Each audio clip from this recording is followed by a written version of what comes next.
So Neil, fill us in. What's going on here? The airfield, which, as you can see, it shows up as developed area, but it's very close to the floodplain for the Nashua River.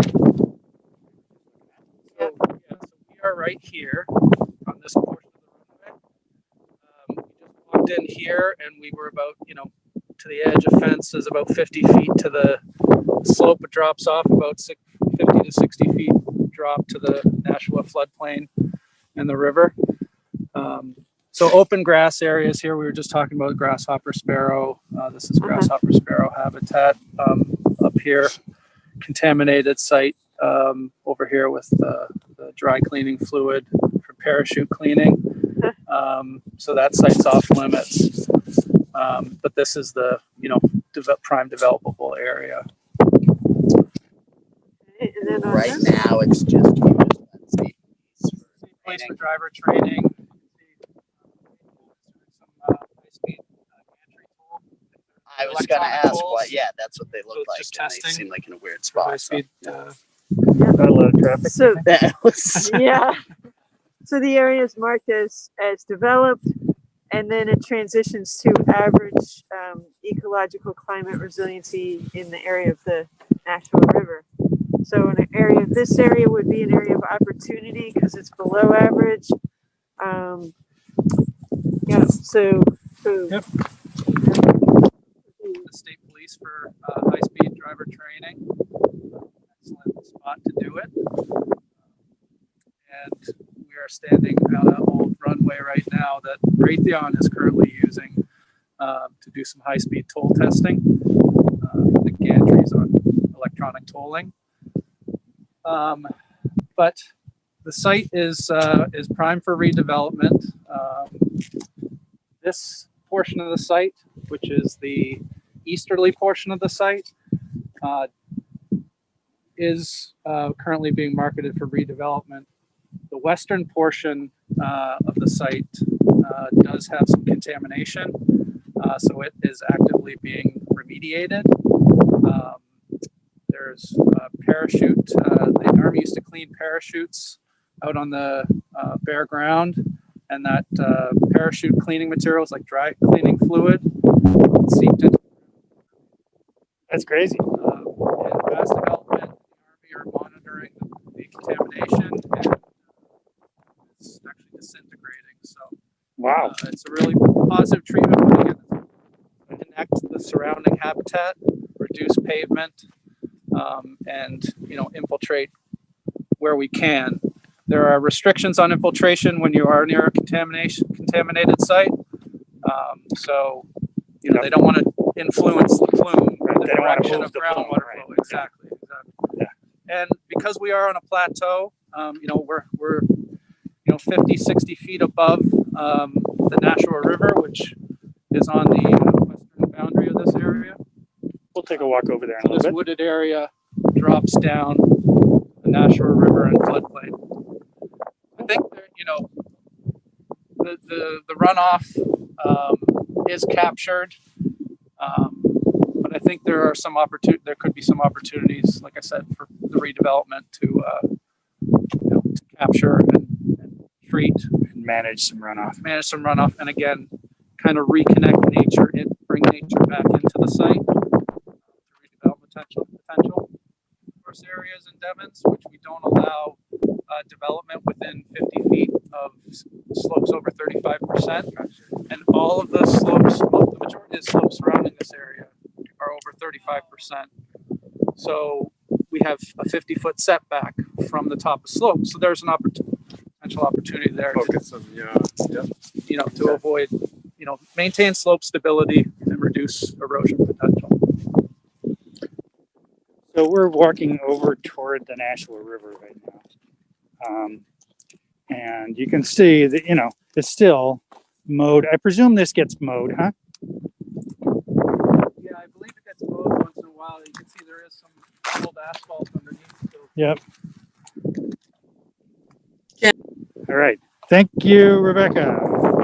Okay, walking off toward the edge of the woods toward the Nashua River. You can see, it's not lot to see. I mean, there is a lot to see, but it's all the same. The runway area. So Neil, ooh, nice mosses. Look at that.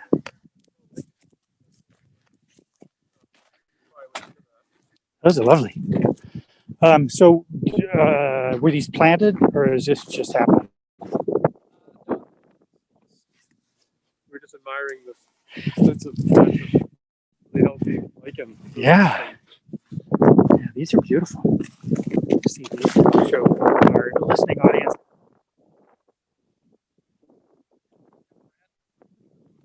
No, these are all just kind of It's just stuff's just happening, dispersion right? from adjacent pines. Like mostly native, from what I can tell. Well, this then. I think when we get onto the main, again, this is the north coast of Devens.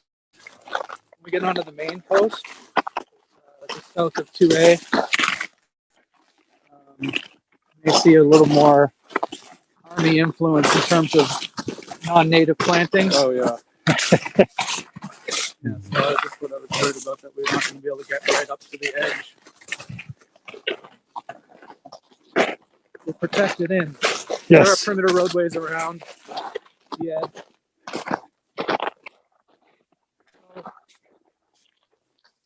You know, 50 feet or so in, You can see the top of the slope. you can see the top of the slope, yeah.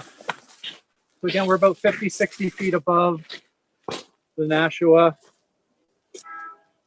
50 or 60 feet above Nashua River. You can see the edge of the slope down there. So part of what's going on here is trying to protect the Nashua, right? So you can see there's a little bit of a edge to keep runoff coming directly out. And trying to protect the Nashua and rebuild some of this. And so this is part of the question of like, okay, what do we do with this? Cool. Yeah, so I mean, this is kind of, I mentioned we have, a 50-foot setback requirement from top of slope. So, this natural vegetation would all stay no matter what happens here. Right. So, you were asking if there's opportunity for, replanting in the interim, possibly, if there's some areas where it's getting closer. Like Right. this isn't a uniform width. Right. It does vary throughout. It's trying to do it on its own. Yeah. That's- This is just kind of a perimeter access road. Site. There's a lot of monitoring wells up here, so there are vehicles. that Right, come so up every people have to once in get a while. Yeah. But yeah, it is filling in quite nicely.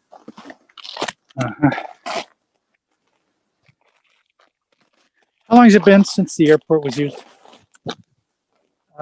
It's been a couple decades, a few decades, I think. Yeah, it's like Since the- 30 years, 40 years, something like Since that. the 90s. Yeah. Early 90s, late 80s. That was my memory. Yeah. I think my grandfather came here though, got discharged from the army in World War II. Back when he came back to Massachusetts, I saw his papers. He came to Fort Devens. A lot of history Yeah. here. A lot of people, developers who come here, or projects. They all have some kind of history, either a family member stationed here, or their kids played at the recreational fields at Rogers Field, which we visited a couple weeks ago. Nice. All right.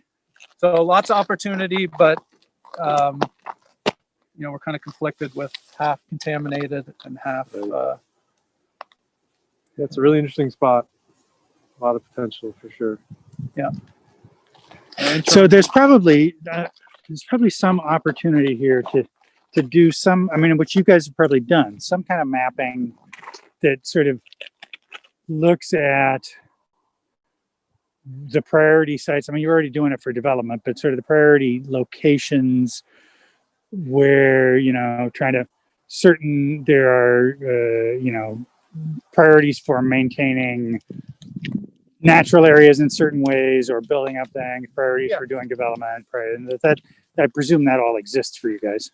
So yes, and ironically, the area that's contaminated is also prime habitat for grasshopper sparrow. So, mass development does keep the fields mowed to maintain a meadow area on that side, for that purpose.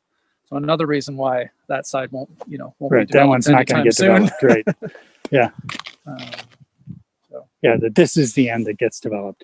correct. Right. Yeah. Right. I mean, now- and there's plenty of developable. I mean, it's like, how much do you need?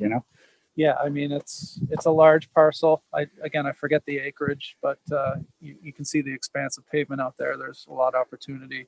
As I mentioned, mass development's looked at potential for interim uses like solar farms, because those can go up really quick. Right, and B, Don't require any major infrastructure. But for now, it's state police and toll testing. exactly. State police and toll testing. They do have driver training classes up here too in the summer. I noticed the autocross signs. Yep. So probably somebody runs some autocrosses. Safety training.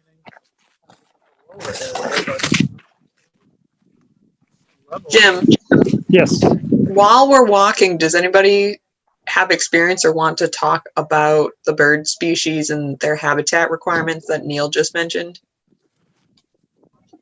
Anything you want to say about the bird species? Well, we're about to catch up with Jillian, who might The Okay. only, or the Keith. only thing I know is they're a grassland species, so they prefer wide open meadow areas such as airfields. Why that? We had Shepley Hill. I don't believe it's identified as prime habitat, but it certainly has the same characteristics. Large open field areas, with grasses, meadow areas. Thanks. We'll get Keith involved in it pretty quick here. Obviously, lots of pavement, so lots of opportunity for low impact development, nature-based solutions to naturally capture rainwater from any future development. Looking at both the capture of rainwater on the places that are developed, but as they're developed, also looking at the habitat element in proportions of space. Making sure there's wide enough areas between for raptor flights, which will work in rodent control. Out in the grasslands where we've got like grasshopper sparrow, there are a couple other nesting birds, and they prefer patches of sort of exposed soil or riffles. Some of those relative to floodplain off the river. We can also look at the turtle species and see that with like a low scrub to it, Spirea tomatosa, things that'll do well for the birds and sort of manage well with the soils that we've got and the amount of openness. Sort of already different for some of our ground nesting bees, some of our ground nesting birds, some other things. So those are pieces that we could do with this to amp up its resiliency. Jillian, do you have anything else you can think of? Before you do that, just one of the notes is that as you get spin around, as you get over toward the river, right, you can see the edge of the trees there. The river's about 60 feet down. So it's like you come up to the edge of it and it's like, So, like I mentioned, there's contamination on the western portion of the site. This whole side is kind of ripe for prime for redevelopment. There's no separate parcels or anything. It's one large parcel. Yeah, we actually just talked about that. There's a bioremediation currently occurring. It's been occurring for the past 10, 15 years at least. Awesome. But it's a very slow process because it's But it's not. Yeah, it'd be slower if it wasn't started. yeah, but it's very successful. It's me too, baby. been basically they've been monitoring the plume, and the plume is breaking up. I mentioned it. They inject food grade molasses into the ground. The molasses binds to the hydrocarbons. They inject microbes, which consume it, and they through digestion they create water vapor. So they're working really well. very slow process. Limits for a while, which is good because it's also grasshopper sparrow But it habitat. has a legitimate. Yes. So if this is slated for development, but no commitments haven't been made, that to me suggests a real opportunity, which I'm sure you all are already thinking about, just to guide whatever comes in a completely climate resilient and enhancing of ecological restoration manner as possible. Yeah. I mean, just the 2 minutes he just gave of all the benefits or potential for restoration of habitat. That's extremely valuable information to have. Will increase So that's opportunities are. that when we get to the reporting phase of this project, we should really think about this space. If they're not, I mean, it's actually a unique opportunity because ordinarily there's so many existing constraints to land that this is an amazing opportunity to really, from the ground up, sort of set ecological restoration and climate resiliency parameters on whatever happens here. So you could create a significant net benefit of ecological restoration and climate resilience and soil restoration. Yeah, I think Which is kind of where you guys are at anyway. this is actually really exciting. This is a huge opportunity. Place for wetlands and things because of their nature, but a lot of uplands, particularly ones that are really good for development, don't get that same sort of treatment. So we have a overall system that's missing a couple of key features. This is one of those chances to add those in as we develop. Yeah, and to do some reforestation. We talked about habitat reconnectivity as part Yeah. of redevelopment. There's an excellent opportunity there. Reducing Connect the footprint edges. of pavement, and then what is there, have it either be porous or have it have green roofs or solar panels or solar panels on the roof. I mean, Yeah, lots the of sky's the opportunity. limit, really. This is Say one of the benefits that to kind of push developers to look at these more nature-based solutions is that we have a greenfield requirement, which is we don't give any credit for existing impervious on the site. We have to model the site from a stormwater management perspective as if the whole thing is grassland forested. excellent. So that requires the developer to infiltrate more on-site, manage their stormwater on-site. 90% of their stormwater has to be managed on-site. Most, when they have to do that, most end up doing almost 100% of the runoff on-site. We have great sandy soils. Are perched high above the water table here, so there's really not a huge concern for groundwater contamination, except for over there. So there's a lot of opportunity that kind of pushes developers in that direction to look at more natural solutions. I could see this as kind of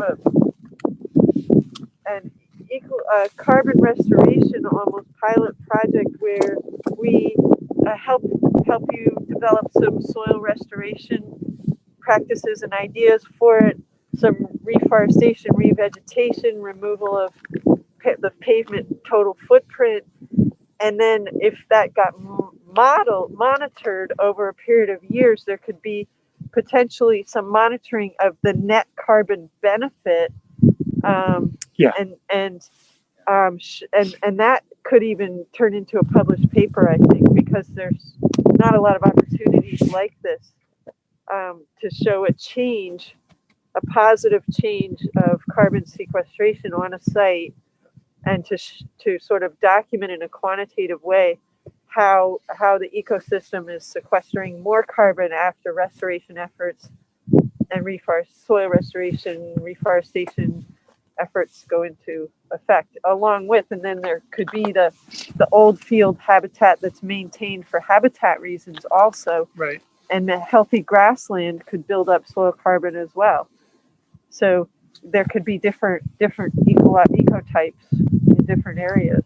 Right, and because there's such a wide expanse, you could do it Yeah. in a really replicated scientific fashion. Yeah, you've got plenty of room to play with. Yep. yeah, you could do 1 acre replicants, which Yeah. would be amazing Yeah, to be able to do. 3 different treatments, shrubland, reforestation, and grassland under 3 different management regimes or something. yeah. And then you could have rooftops and sort of monitor the rooftops for carbon in terms of if you did green roof.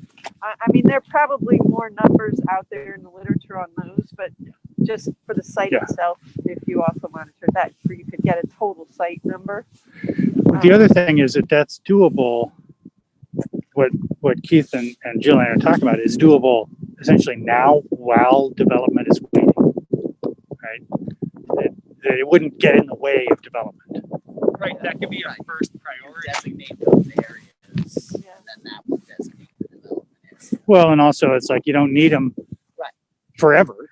You just need them for some time to develop your plan for what you do forever. Right, and there's a supposition that soils sort of find their equilibrium based on land cover and management within 5 years. So it's actually For upland soil. for upland soils. Yeah, it's a fairly rapid development. So we have a 5-year period while we're doing this. That could be, of course, forest development is longer than that.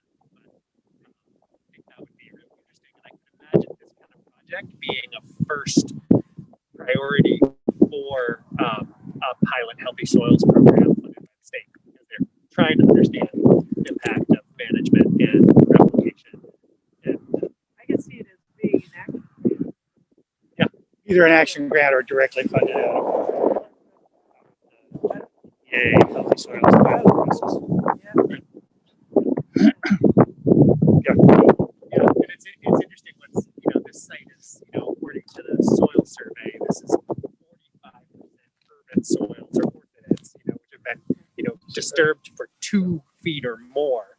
So it really gives a good picture into like what's the potential on these highly disturbed soils, which could do a lot in the areas, urbanized areas that are facing sea level rise. Big potential here. That's the thing. There's a ton of potential. Help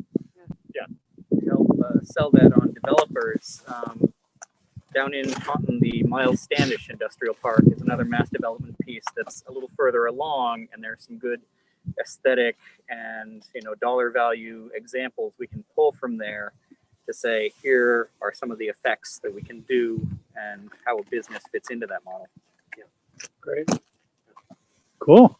All right, we just figured it out for you, buddy. Yeah, we need 9 acres. Not for Neil. me. You got to convince mass development. Little mouse scurrying, little bowl.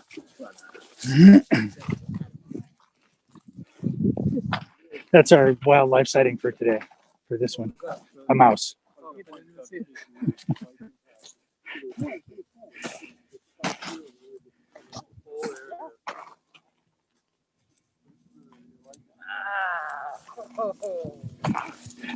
Everybody's discovering the lichen.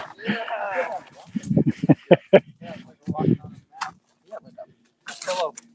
Definitely do some good studies here and see what's going on. A few different species, but I'm no lichen expert. Oh, yeah, he's got some good stuff. Now, what is it about? What do you think it is about? I mean, it's just weird because it's like Yeah, starts so right there. you go, Right.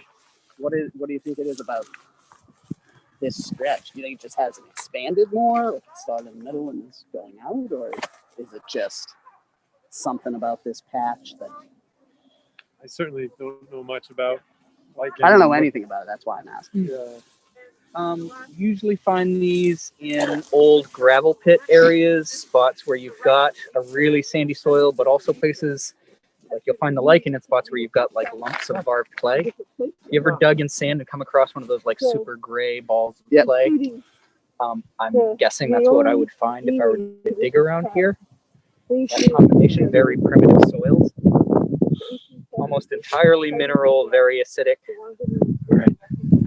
Yeah, this is very sandy soils up here. And so anything in it is just washed right through. Across the way, we have Little Leaf Farms on the other side of the river. They're a hydroponic baby lettuce leaf growing operation. They got 10 acres of greenhouse. When they built that greenhouse, exposed it was like white almost blinding beach sand. Like when they excavated the whole area, it was just pure white sand. They were wishing they could sell it. It was, I mean, people pay for that kind of sand. Oh yeah. But very, because it's all glacial till, really good drainage.